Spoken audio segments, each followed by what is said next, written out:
everybody. Hi, How's Charlie. everybody doing? Hi, Jewel.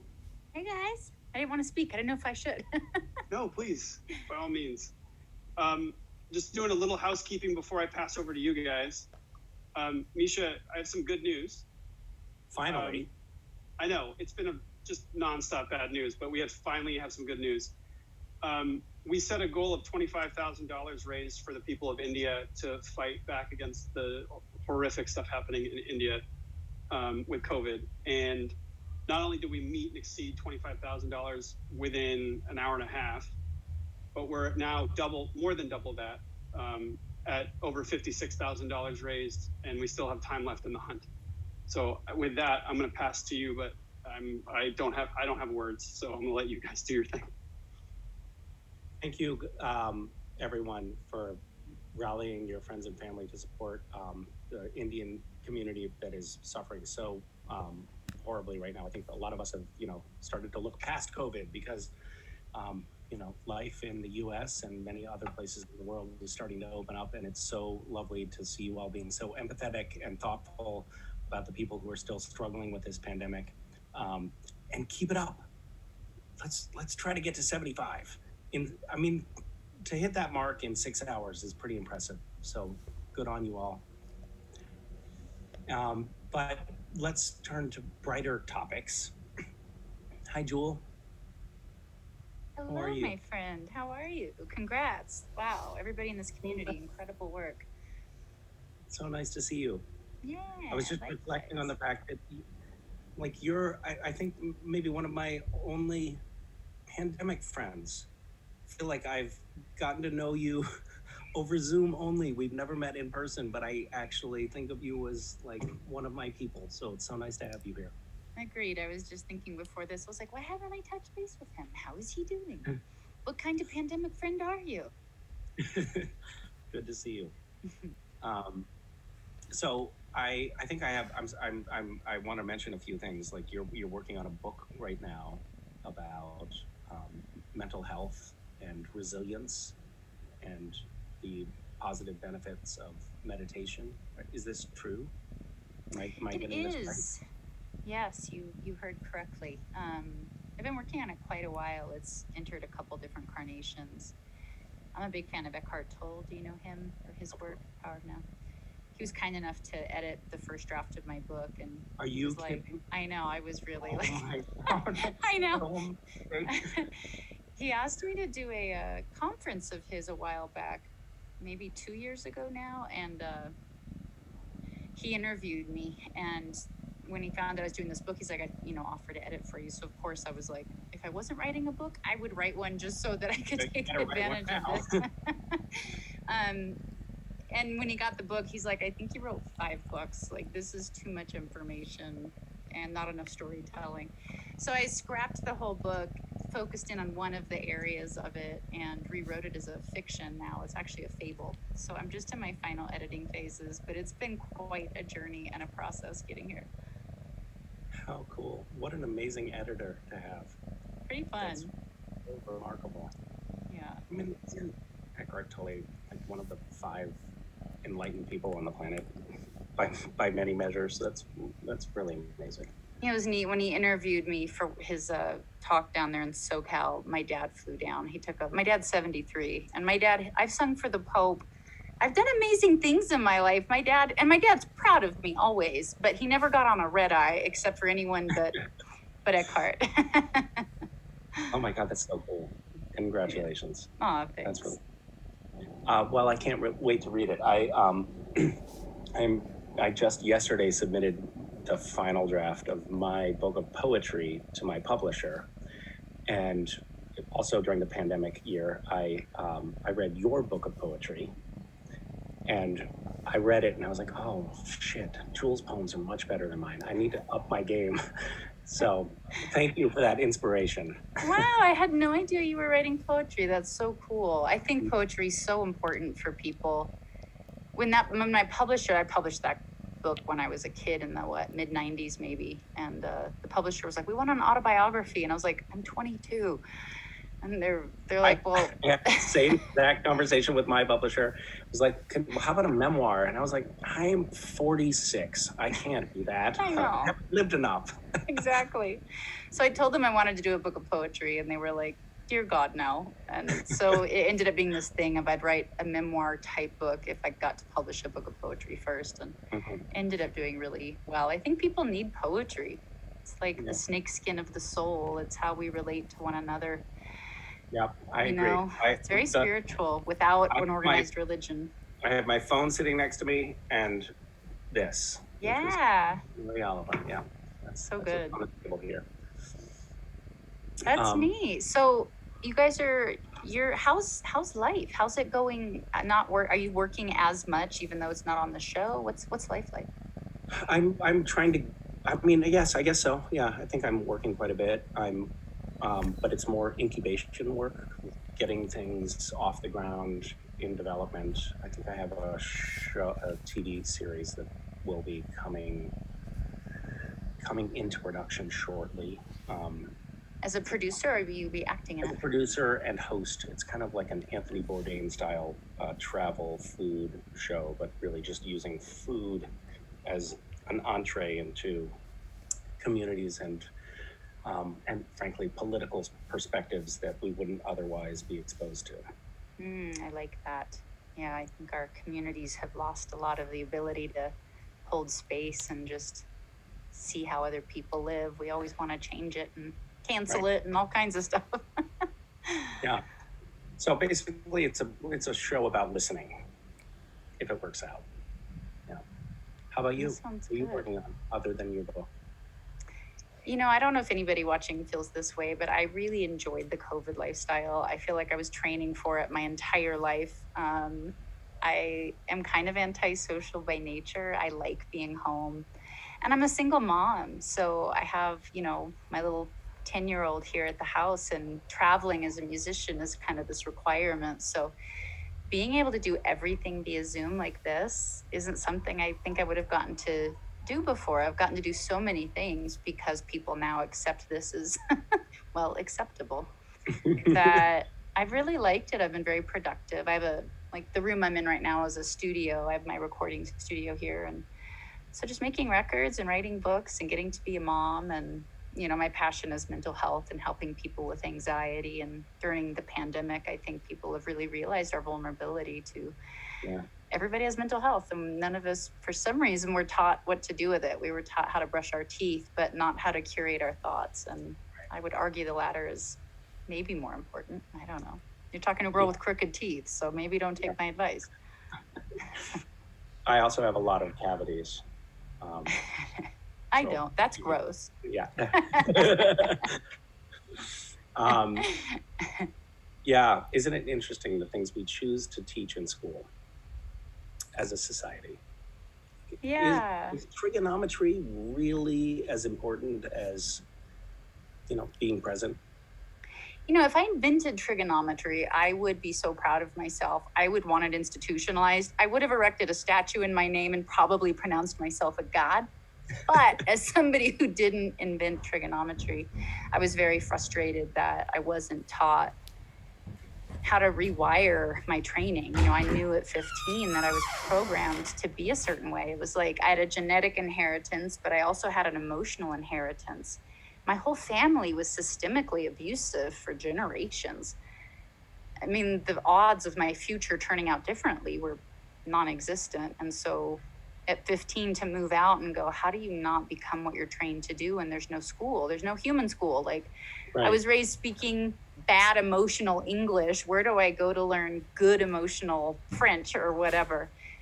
And that's too bad. That's definitely why I've set up my companies how I have and the wellness experience, because we have to be able to democratize and create a learning system about being human that somewhere we lost. I don't know, maybe between the village and the city, we lost what to do with pain, but we all experience it. There are ways of dealing with it. Yeah.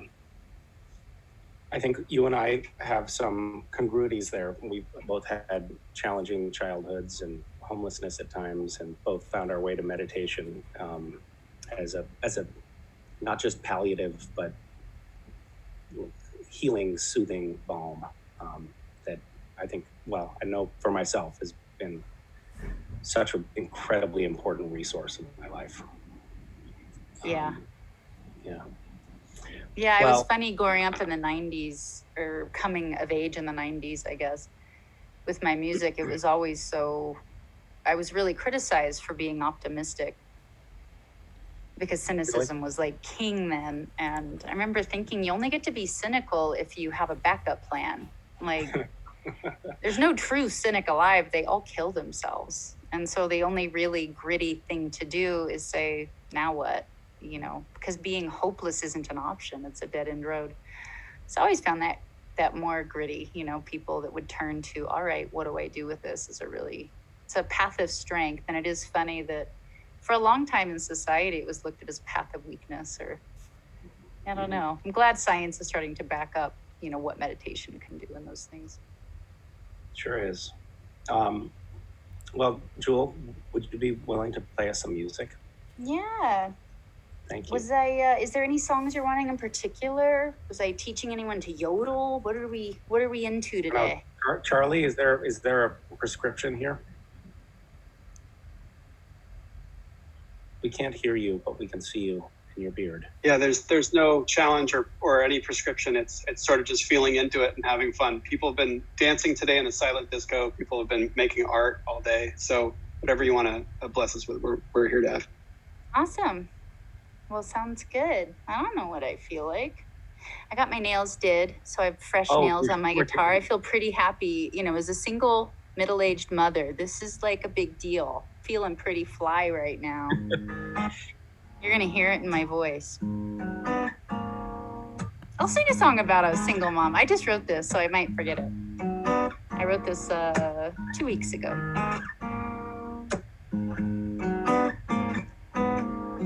The faucet's leaking and the baby won't stop crying. The sinking feeling is the highest that you got. Why? You think of that man and his delicious afterglow. Put it out of your mind, 'cause that belonged to another time, though. Emotional limbo, how low can you go? You pick up the baby 'cause someone just gotta, you know you just gotta, you know you just gotta get on with the show. You got to carry on, carry on. You're a single, you're a single, you're a single mom.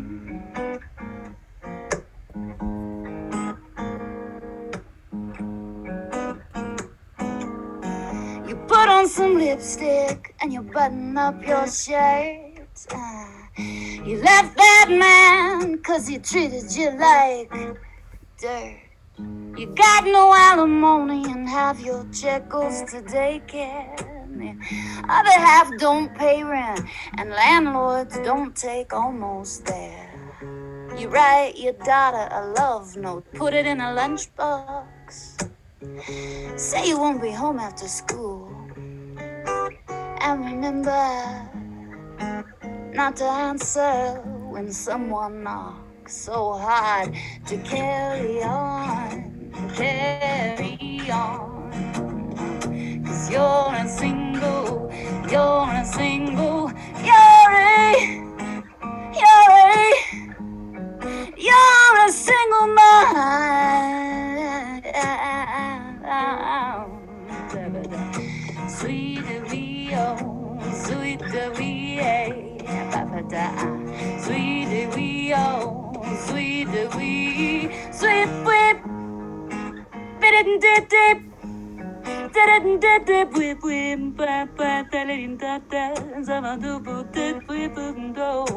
Sally's drinking wine by 5 just to stay alive.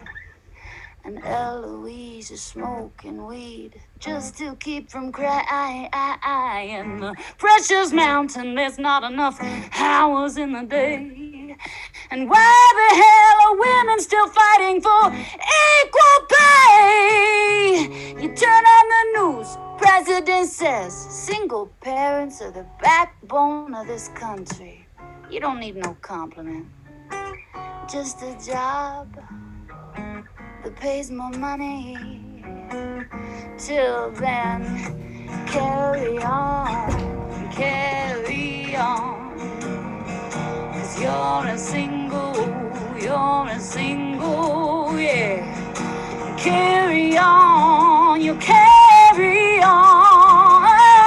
'Cause you're a single.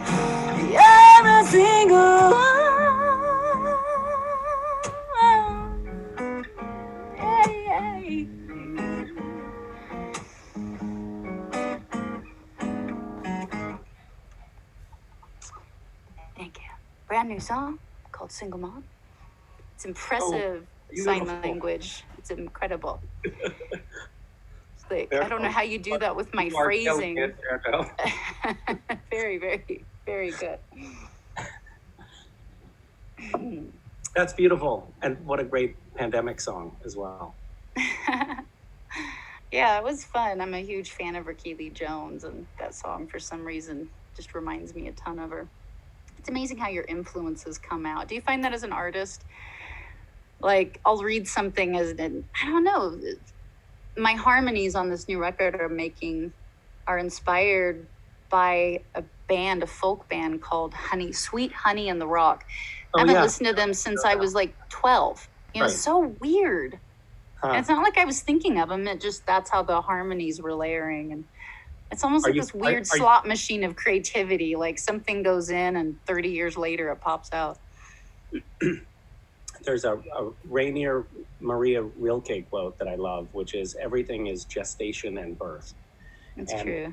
I so love that, and I reflect on it often, because I think there are so many times when you just let something sit in you and it comes out at the right time. And it could be next month, and it could be 15 years from now. But if you're just letting it germinate in you, that potential is there. It's true. For each thing a season. And that art of letting it ripen and not pushing it, and also not delaying it. There's a great Cherokee proverb that says, what you don't give birth to will kill you. And it kind of goes hand in hand with that Rilke quote, because if you don't then give, something you've learned, let's say wisdom is really that way. Like, say you know better, Once you know better, if you don't actuate on that, it's dangerous. Yeah. Should I do another song? Yes. Any requests? I can't see the participants. I posted that in the chat, but I don't know if people are seeing that. How do we see, Charlie, help? How do we see people's requests? I'm open to taking requests if we can get our pause on. We can tell people in the Q&A to send your requests. I'll see you 10 minutes left in the game, so just make sure you get in there and upload your stuff. Cool. But if you have any requests, please. I'm seeing Jennifer ask for pieces of me. Really? Mm-hmm. The song Pieces of... That's a rough song. Okay. Can you stand behind this song, Misha? I mean, I think you can, but I may not know it. Thinking. A lot of requests for hands as well. Really? That's a much safer thing, which of course you're bored by. Let's do pieces of Pieces of you will offend a lot of people, though. I just want to Okay. Well, it shouldn't. Like, if you're listening, it's a song about tolerance, but you know what? I'm going to sing the modern Pieces of You, which should offend just as many people, so don't worry. Okay, great. I'll still offend you. Thank you.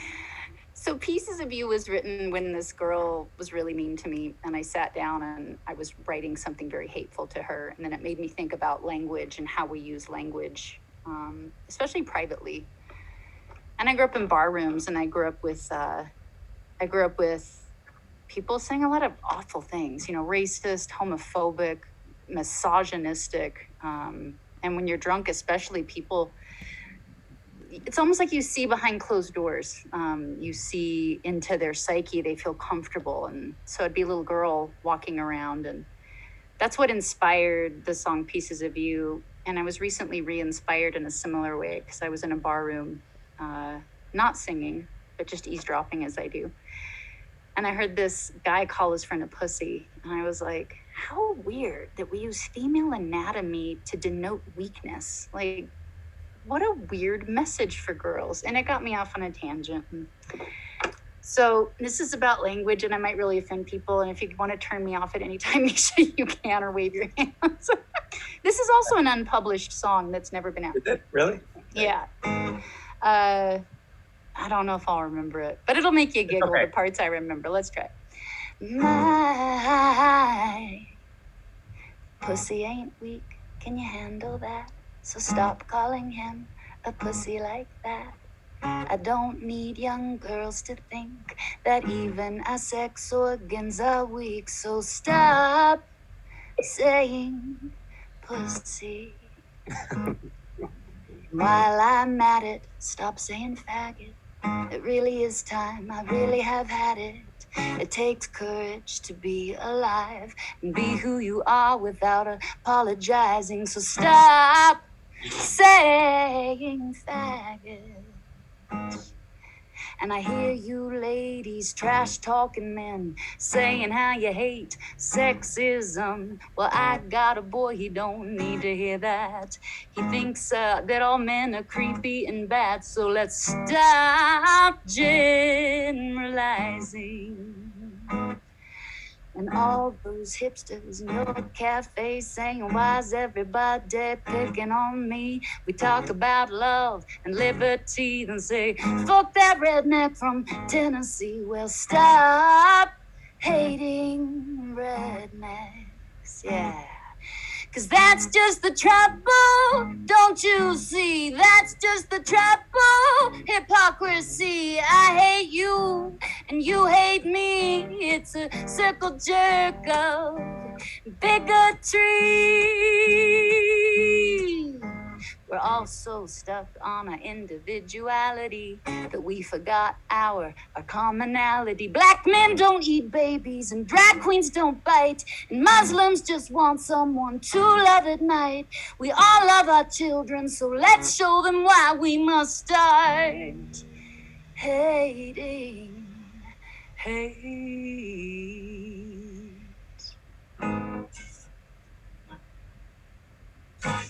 You're never gonna invite me back. I'm sorry. That was the best. That was the best form of offensiveness I've ever seen. Well done. I tried not to leave anyone out. I tried to offend everybody. So Nailed it. That's so lovely. It's such a blessing to have you here. It's such a treat. likewise, And likewise. I'm a fan of everything you're doing. Yeah, and meet you. I can't wait to read your book and to meet you. I know. It's strange. Come on out. Come visit. I intend to. Get to the mountains. All right. We have like 5 minutes. If there's any, I can do a real song request. I feel badly. I did 2 unknown, unpublished, unreleased songs. I made the sign language guy do, I think that was pussy. It was rough. Berto has been through much rougher waters with us. That was nothing. Oh, good. All right, Charlie? What have we got? What's our last most requested song? Who Will Save Your Soul is definitely coming up big time right now, and Hands are both coming up big time. Oh, so I'll leave it to you. I'm gonna take this up a half key. This is the first song I ever wrote. I wrote this when I was 16 because I wanted to hitchhike through Mexico for spring break like all parents hope their children do one day. And I didn't, I learned guitar for this trip. I learned A minor, C, G, and D in that order. I couldn't go out of order because I didn't know how. And I hopped trains from Michigan down to San Diego and would just write lyrics about random people that would walk by, and I street sang, and that's how I got my money. And I did hitchhike all through Mexico and made it back up to school without being murdered, so it was a total success. That was like such a win. Yes, it was like a win. And I had my first song, and I was addicted.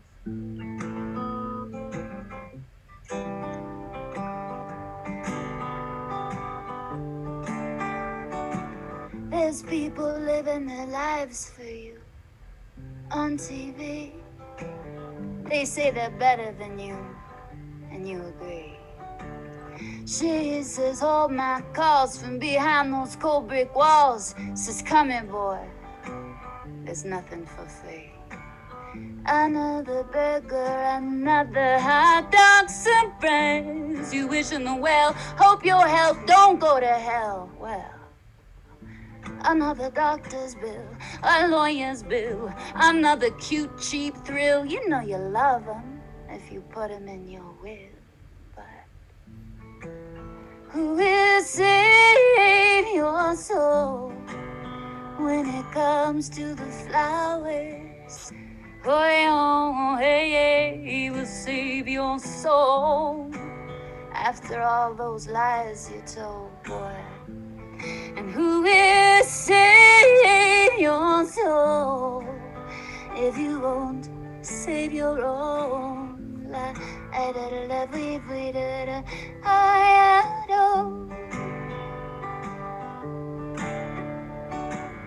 We'd rather hustle and rather bustle and rather custom and the cops want someone to bust down on Orleans Avenue. Oh, another day, another dollar, another war, another tower went up where the homeless left their homes. But we pray to as many different gods as there are flowers. But we call religion our friend.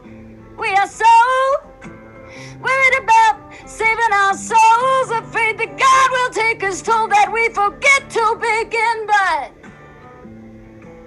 who will save your soul when it comes to the babies? Oh, yeah. Save your soul after all of those lies that you told, boy. Who will save your soul if you won't save your own?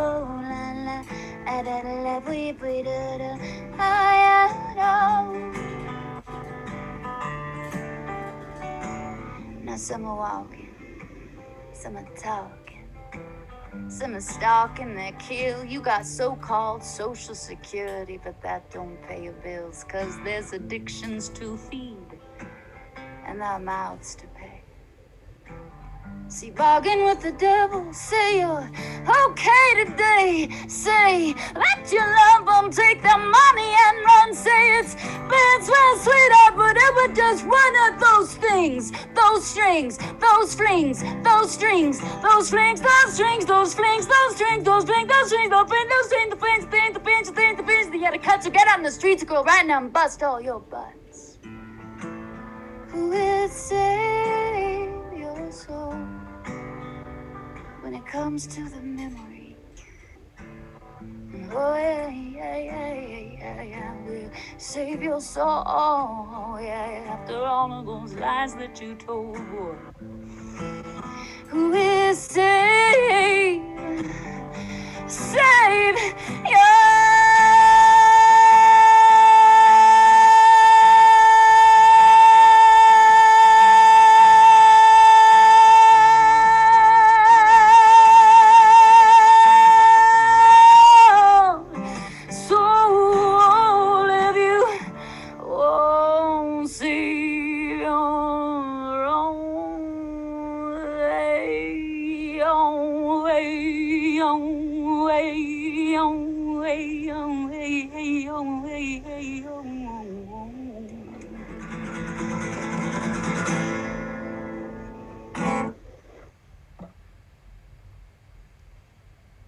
Thank you guys for having me. It's very appreciated.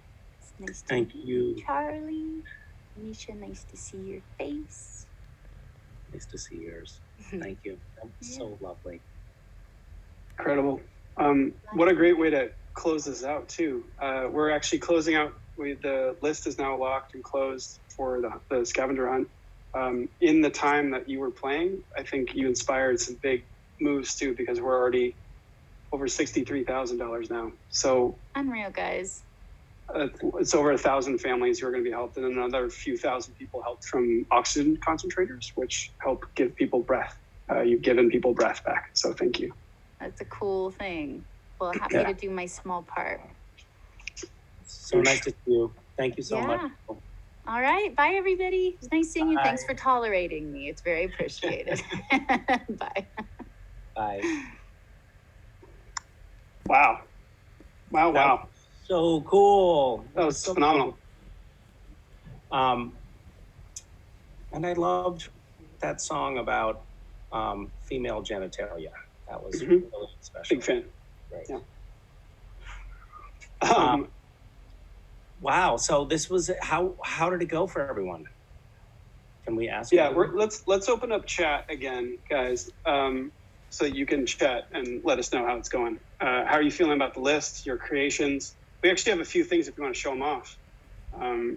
That we can show. We'll show and tell. The shown off things. You're into it? Let's do it. Yeah, let's do it. So there's a few things here. We just grabbing